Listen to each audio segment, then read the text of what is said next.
לך תישרף. שאני אשרף? תשרף אתה בכל העיר הזאת. תשרף העיר הזאת עם כל התשתיות המסריחות שלה. טיפה גשם וכל החרא עף פה מהביוב כמו קונפטי בסמי אופי. בכבישים משובשים עם בורות יותר גדולים מהכיפה של הגנים הבאים. ישרפו בתי הזיקוק האלה שמזהמים לי את האוויר. קם כל בוקר עם טעם של זפת בפה. חערים לי את הנוף עם הערובות מוות האלה שלהם. תשרף המטרונית הזאת. כבר 80 שנה שמבטיחים לנו את הרכבת של העתיד פה. מה שקיבלנו זה פאקינג דגם זול של אקורדיון ממונע.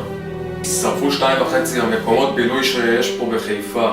כל פעם זה אותו בירה, אותם אנשים, אותו מקום, כל הזמן. שרף מסעדה עם כל האיפסטרים האלה שם. יושבים על כוס קפה עם איזה ערבים, משחקים אותה כמו איזה פאקינג בועה של שלום עולמי. תהיינו כבר לברלין, אני לא יכול לסבול אתכם יותר, מבחינתי אתם יכולים לשבת את התחת הירושלמי שלי.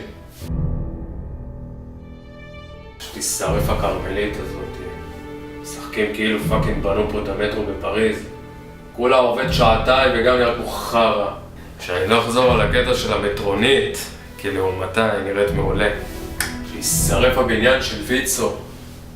תקוע באמצע חור, אף פעם אין פה חנייה. לומד שם מהבוקר, עד צאת הנשמה. תמיד אני פאקינג יוצא בלילה, כמו איזה עטלף.